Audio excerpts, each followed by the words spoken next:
샬롬 샬롬 샬롬 샬롬. 하나님 사랑합니다. 여러분 주 안에서 사랑합니다. 고난주간 기간을 가고 있죠. 창세기 1장 1절에서 4절 하늘의 작은 겨자씨 이런 제목으로 함께 은혜를 나눕니다. 하나님이 기대하신 저와 여러분들 어떤 사람들일까? 성경의 첫 시작인 창세기에 보면 세상이 어떻게 시작되었고 인간이 어떻게 존재하게 되었는지에 대해서 가르치고 있습니다. 우리가 살아가는 세상은 원래 아무 모양도 갖추지 않았고 아무것도 존재하지 않았고 깜깜하고 공허했다 말씀하죠. 창세기 1장 2절에 땅이 혼돈하고 공허하며 흑암이 깊음 위에 있고 하나님의 영은 수면 위에 무영하시니라. 창조주 하나님께서 그와 같은 세상을 먼저 밝게 비추시고 엿새 만에 천지와 만물과 아름다운 생명체들을 가득하게 채우셨기 때문에 아름다운 세상이 존재하게 되었어요. 창세기 1장 1절이죠. 태초에 하나님이 천지를 창조하시니라. 4절에 1장 4절이죠. 빛이 하나님 보시기에 좋았더라. 우리가 흔히 땀 흘려 무슨 일을 할 때 반드시 나름대로의 목적과 기대가 있기 때문에 그러한 수고를 마다하지 않는 것이죠. 하나님께서 그토록 공허했던 세상을 엿새 동안 수고하셔서 아름다운 세상을 만드신 것은 맨 마지막 번에 하나님의 모양과 형상대로 지으신 인간을 위해서였다는 거예요. 저와 여러분을 위해서였습니다. 대부분의 사람들은 낚시꾼처럼 할 수만 있으면 무엇이든지 크고 좋은 것을 많이 가지려는 물량주의의 삶을 살아갑니다. 성경은 그것을 가리켜 욕심이라고 말하고 그 같은 욕심이 결국 인간의 행복이 아니라 파멸을 불러온다 이렇게 경고합니다. 야고보서 1장 15절이죠. 욕심이 잉태한 즉 죄를 낳고 죄가 장성한 즉 사망을 낳느니라. 광대한 우주 만물을 지으신 창조주 하나님께서 다른 생명체들은 각기 종류대로 크고 작고 많이 지으셨지만 유독 하나님의 모양과 형상인 인간만은 그렇게 짓지 않으셨다. 인간이 겉보기에는 비록 작지만 약하지만 볼품없이 보이지만 전능하신 하나님을 믿고 의지할 때 점점 더 좋아지고 풍성해지는 복을 받을 것이다 이렇게 약속을 하셨어요. 창세기 1장 28절에 하나님이 그들에게 복을 주시며 하나님이 그들에게 이르시되 생육하고 번성하여 땅을 충만하라 땅을 정복하라 바다의 물고기와 하늘의 새와 땅에 움직이는 모든 생물을 다스리라 하시니라. 그것이 바로 오늘 성경 말씀과 같은 하나의 작은 겨자씨 버전이다.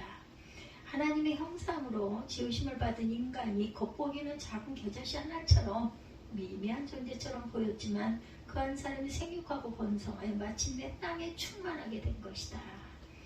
과연 이것이 어떻게 가능했을까? 그것은 생명의 근원이신 창조주 하나님께서 한 사람 아담 안에 생육하고 번성할 수 있는 생명을 심어주셨기 때문에 가능할 수 있었다.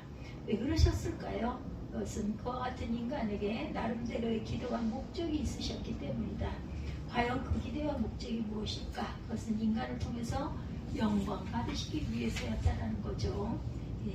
영광 받으시기 위해서였다. 항상 하나님께서는 우리들에게 영광 받으시기 위해서 그렇다면 인간은 어느 때 하나님을 찾게 될까? 어때요? 내가 겨자씨처럼 작은 존재임을 깨닫게 될 때 인간은 어느 때 하나님께 영광을 돌리게 돼요? 모든 것이 하나님의 은혜임을 깨닫게 될 때입니다. 하나님을 찾게 되는 것은 내가 정말 작은 존재임을 깨달았을 때 하나님께 어떻게 내가 영광을 돌리게 될까? 하나님의 은혜임을 깨닫게 될 때라는 것을 잊지 마시기 바랍니다. 내가 정말 지극히 작은 자 아무것도 할 수 있는 것이 없구나 라고 여겼을 때 하나님께 우리가 기도하게 되죠. 나는 정말 겨자씨만도 못합니다. 또한 모든 것이 하나님의 은혜임을 깨달았을 때 우리가 영광을 돌리게 되죠. 하나님께 영광을 돌리는 사람은 다른 사람이 아니라 자신이 본래 연약한 존재였음을 인정하는 사람, 이런 사람들이 하나님께 영광 돌리기를 원합니다. 자신의 크고 많은 강함이 자신의 힘이 아니라 오직 하나님의 은혜로 말미암은 것임을 깨닫고 감사하는 겸손한 사람이라는 것. 둘째, 하나님의 기대가 혹시 나는 어떨까? 하나님께서 그와 같은 기대를 걸었던 사람이 인류 조상 아담이었죠. 하나님이 크게 복주신 지상낙원 에덴 동산에서 배운 완벽한 죄를 범함으로 하나님의 기대를 여지없이 잊어버렸어요. 아담이. 그러나 영원토록 한결같으신 하나님은 처음 인간에게 가졌던 기대를 포기하지 못하십니다. 믿음의 조상 아브라함과 이삭과 야곱의 자손 이스라엘을 거룩한 하나님의 백성으로 다시 선택하시죠. 그러나 하나님의 부르심을 받을 당시 아브라함은 나이가 75세였고 그의 안에 사례도 생산을 할 수 없는 능력을 상실한 때였다. 그와 같은 아브라함은 작은 하나님의 계절시처럼 미미한 존재일 수밖에 없었습니다. 그럼에도 불구하고 전능하신 창조주 하나님께서 그와 같은 아브라함에게 큰 민족을 이루고 만민이 복을 받는 축복의 통로가 되게 하시겠다라고 약속을 하시죠. 창세기 12장 2절과 3절입니다. 내가 너로 큰 민족을 이루고 내게 복을 주어 내 이름을 창대하게 하리니 너는 복이 될지라. 너를 축복하는 자에게는 내가 복을 내리고 너를 저주하는 자에게는 내가 저주하리니 땅의 모든 족속이 너로 말미암아 복을 얻을 거라 하신지라. 아브라함에게는 그와 같은 능력이 전무했지만 전능하신 하나님이 아브라함의 그 말씀대로 되어지게 하시면 얼마든지 가능할 수 있음을 우리는 믿어야 합니다. 아브라함은 그와 같은 하나님의 약속을 마음으로 믿고 그 증거로 하나님의 명령에 순종을 합니다. 예. 창세기 12장 4절이죠. 이에 아브라함이 야훼의 말씀을 따라갔고 롯도 그와 함께 갔으며 아브라함이 하란을 떠날 때 75세였더라. 아브라함이 하나님의 부르심을 받기 전에 지구상에 이스라엘 민족은 없었어요. 그러나 아브라함에게 고향 친척 아버지 집을 떠나라고 하신 명령대로 떠남으로 말미암아 마침내 그와 같은 축복받은 열매가 바로 이스라엘 나라였다는 것. 물론 그와 같은 하나님의 축복은 갑작스럽게 단번에 이루어진 것은 아니었습니다. 아브라함이 오랜 세월 동안 여러 가지 고난을 받으면서도 그와 같은 하나님의 약속을 끝까지 믿고 순종했기 때문에 마침내 큰 민족을 이루고 이스라엘 나라를 세우게 된 것이다.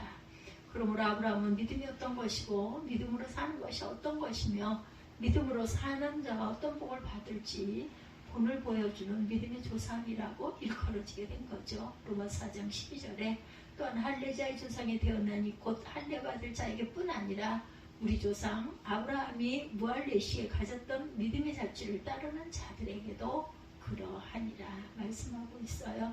여기서 그러하니라는 말은 우리가 비록 할례하지 못한 이방일지라도 아브라함의 믿음의 자취를 따르기만 하면 아브라함과 같은 복을 받게 되는 영적인 자손이라는 것입니다. 아브라함의 자손만 이스라엘 백성이 거대한 애굽 제국 그의 치하에서 종로를 탈 때의 모습은 작은 하늘의 겨자씨처럼 미약한 존재였기 때문에 스스로의 힘으로는 도저히 자유와 해방을 얻을 수가 없었다. 설령 스스로의 힘으로 자유와 독립을 얻는다 할지라도 신생국가로 이미 오랜 역사를 가지고 많은 전쟁의 경험을 가지고 있는 가나안의 7 축속을 물리치고 강력한 나라를 세운다는 것은 불가능한 일이었어요. 하나님은 그와 같은 모든 우려를 한 방에 날려버리시고 이스라엘 민족이 피 한 방울 단 한 사람의 희생도 없이 출애굽을 시키고 홍해를 기적적으로 건너 40년 동안 광야에서 훈련을 시키시고 아브라함에게 너와 내 후손에게 영원한 기업이 되게 하겠다 말씀하셨던 약속대로 가나안 땅을 탈환하여 마침내 이스라엘 나라를 세우게 하십니다. 하나님께서 물 한 방울 가운데 작은 하늘의 겨자씨 같았던 이스라엘을 그렇게 하신 것은 이스라엘 나라에 대한 기대와 목적이 있으셨기 때문이죠. 그 기대와 목적은 범죄한 백성들의 죄를 대신해서 하나님께 제사를 드려 속죄를 받게 하는 일을 하는 제사장처럼 세계 열방 가운데 이스라엘 나라를 제사장 나라가 되게 해서 만국 백성들이 복의 근원이신 하나님께로 돌이키게 하려는 기대와 목적이셨다. 출애굽 19장 6절입니다. 너희가 내게 대하여 제사장 나라가 되며 거룩한 백성이 되리라. 너는 이 말을 이스라엘 자손에게 전할지니라. 그럼에도 불구하고 인류 조상 아담이 범죄함으로 하나님의 기대를 저버렸듯이 아브라함의 자손 이스라엘 민족 역시 범죄함으로 하나님의 기대를 저버림으로 결국 멸망을 당하고 말았다. 하나님의 기대 교회입니다. 인간들이 볼 때 하나님의 인간의 조상 아담과 그의 후손 믿음의 조상 아브라함 그의 후손 이스라엘에게 거셨던 기대가 산산이 무너진 것처럼 보였을 거예요. 하나님께서 아담을 하나님의 형상대로 지으시고 아브라함을 믿음의 조상으로 택하신 목적이 다 무산된 것처럼 보였어요. 그렇지 않죠. 하나님 후회하심이 없는 분이라고 하십니다. 하나님이 하시는 일에는 실패가 있을 수 없다. 민수기 23장 19절에 하나님은 사람이 아니시니 거짓말을 하지 아니하시고 인생이 아니시니 후회가 없으시도다. 어찌 그 말씀하신 바를 행하지 않으시며 하신 말씀을 실행하지 아니하시랴. 하나님은 인간이 아무리 불순종할지라도 아무리 오랜 세월이 흐른다 할지라도 반드시 성취시키고 마시는 신실한 분이시라는 것.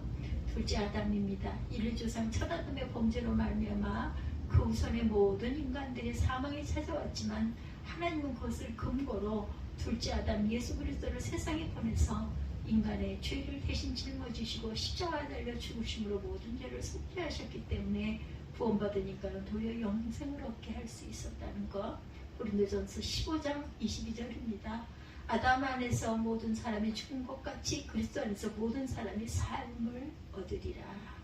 그러므로 예수 그리스도를 믿어 하나님의 아버지라고 부르는 권세를 얻은 오늘 우리가 바로 생육하고 번성하여 땅에 충만하고 땅을 정복하여야 할 사명과 책임을 승계하는 둘째 아담의 자손들이라는 거죠. 영적인 이스라엘로 자라가게 하십니다. 아론의 후손 이스라엘의 불신앙의 범죄로 말미암아 하나님은 예수 그리스도 안에서 아브라함을 택하신 것처럼 믿음의 사람들을 택하셔서 영적 이스라엘 백성이 되게 하셨어요. 갈라디아서 3장 6절에 아브라함이 하나님을 믿음에 그것을 그에게 의로 정하셨다 함과 같으니라. 갈라디아서 3장 7절이죠. 그런즉 믿음으로 말미암은 자들은 아브라함의 자손인 줄 알지어다. 예수 그리스도의 십자가와 부활의 복음을 믿어서 영적 아브라함의 자손이요 영적 이스라엘의 백성이 된 그리스도인들이 모여 세운 나라가 바로 오늘 하나님을 아버지라고 부르는 하나님의 자녀가 된 오늘 우리가 이 시대의 아브라함의 자손이요 영적 이스라엘 백성이다. 그러므로 육적 이스라엘은 하나님의 기대를 저버리고 멸망했으나 이제 온 세계 만방에 흩어져 있는 영적 이스라엘인 그리스도로 모인 신앙 공동체인 주님의 몸된 교회가 바로 하나님의 왕이 되셔서 친히 통치하시는 하나님의 나라가 되었다는 거죠. 그와 같은 하나님의 나라인 교회는 마구간에서 탄생하시고 가난한 목수에 가지면서 자라나시고 갈릴리 옥들을 제자로 삼으시고 그들에게 하나님 나라의 복음을 전파하는 것을 본보기로 보이시고 십자가에 달려 죽으신 예수 그리스도로 말미암아 시작이 됩니다.